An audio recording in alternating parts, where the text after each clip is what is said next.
What's up, guys? Raymond back again, coming to you from MRB Classic Pro Shop. Today we're going to talk about one of the hardest topics to try to teach. One of those things that it's almost like unless you hear the right thing or think of the right thing, it's almost impossible to do it, because this game, bowling, is so much about visualizing and seeing things happen that it makes it very difficult. If we can't see those things and we can't visualize ourselves making it happen, then we're not able to do it. And today it's going to be about how to clear the thumb, how to release with the thumb, but keep your fingers in it longer. Because gaining rev rate is all about how fast your thumb comes out compared to your fingers and the quickness at the bottom of the swing. So the question always comes, how do I get my thumb out faster? Well, we're going to talk about that and see if we can't figure out a solution for you here in a minute. Stay tuned.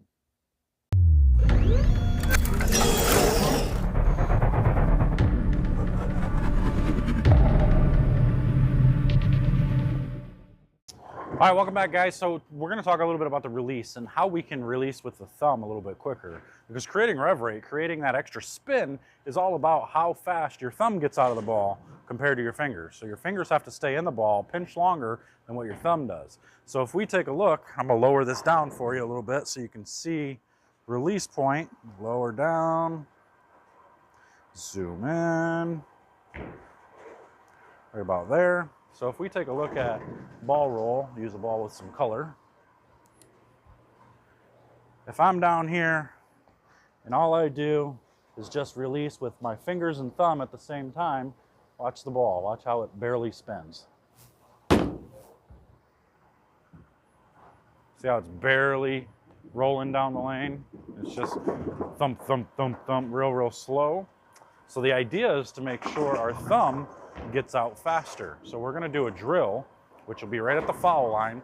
You can even do this at home. If you find a material or something, or an old bowling ball that you don't care about getting beat up, you can do this right at home to practice this. But all we're going to do is we're going to go put the ball right on the foul line, right at the floor, on your knee, and we're going to slide the ball back and forth. And you're just going to catch it with your hand. You're going to get your thumb out and let your fingers release. So if I do it from this side so you can see, we're going to go this way, thumb out, fingers last, okay? It's the same thing. Catch it with your hand, thumb out, fingers last. You want to keep your fingers in there as long as you possibly can, okay? So we're going to get that feeling. We're going to try to recreate that. We're going to go this way. So we're going to do the same thing. We're not going to cup the wrist. We're just going to go straight back and forth. All we're thinking about is getting our thumb out first, then the fingers, okay? Just like that. Now you can see how much faster that one's spinning, because now the pressure is all in your fingers as the ball comes through. Your thumb releases, the fingers roll through the ball, okay? So now the next step is to do it off the ground. After you do that a couple of dozen times to get used to it and figure out how to actually release the ball the way you want, you then stand up a little bit, take the ball off the ground, again with a flat wrist, okay? Almost sideways here. You're going to catch it for yourself. So you're going to go here and just catch it with your thumb. So if I do it from the side like this, so you can see, I'm going to catch it with my left hand, thumb, fingers, okay? Same thing, thumb, fingers, right into my hand, okay? You can do it into your couch, you can do it into whatever you want, just don't break anything, okay? So now it's going to be the same thing down here, okay? Practice a couple times into your hand, and then do the same thing, flat wrist, thumb, and then fingers. Last thing that releases should be your fingers. You should feel your fingers in the ball the longest, all the way through. Okay? So you can watch it spin. Now to create more revolutions, there's the next step. The revolutions then come from a little bit of wrist strength, a little bit of forearm strength, to where we can then go from basically what they call it like a cupped release to an uncupped release. And it's only doing that because all you're doing is just basically breaking your wrist down at the very last second because you're releasing the ball. So you're going to go from here, and go from the side again. So you're going to go from here to where your fingers are under the ball. You can see the bend in my hand, okay? You're going to feel pressure in your forearm here, and then you're going to feel the pressure in your wrist because you're holding the entire weight of the bowling ball in your hand, okay? So then you're going to go, and you're going to release with your thumb into your fingers, off your fingers, into your hand. You're going to do that a few times. Cupped release, and you're just going to let it roll off your fingers just like that, okay? Now we're going to do it full speed. Do it a few times into your hand so you can feel it, okay? So you can get that thumb out first and then release into your fingers. And your fingers come out last. So now we're going to do the same thing right here. Cupped to uncupped. It's going to be boom. It's going to be right down. Boom. Okay? Straight through it. Just roll the ball. Okay, so you see how much faster that's spinning. Okay. So what we want to talk about, what we want to figure out, is we want to build up some wrist strength, a little bit of forearm strength. That's why you see guys like Ryan Simonelli who have a huge forearm from one hand to the other, because they use that strength to create the power and revolutions that they want.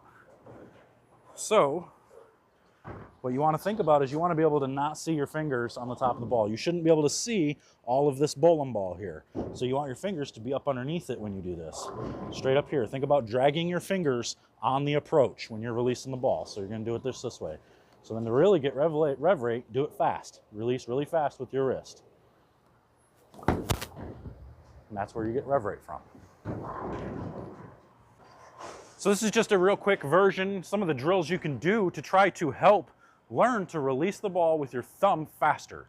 Be able to get it off your thumb faster so that way you can create the rev rate that you want. Because if you're knuckling it and you're squeezing and then just releasing at the same time, your ball is never going to be able to spin. It's like when you have that football in your hand and you're spinning it off your hand. It's that same thing. It rolls off of your fingers. It's not anything to do with your thumb.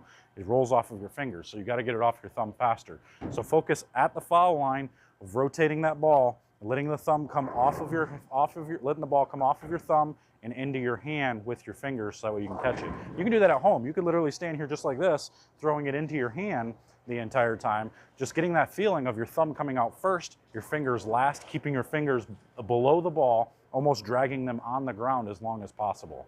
So I hope this helps, just to try to give you a little bit different terminology, get you to see it, maybe visualize it just a little bit different, so that way when you go practice, this may help you to get a little bit better with this. So that's all I got for you. I hope it helps. Let me know if it does. If it doesn't, we can try to work on it with virtual lessons. Head over to patreon.com/life's traction control.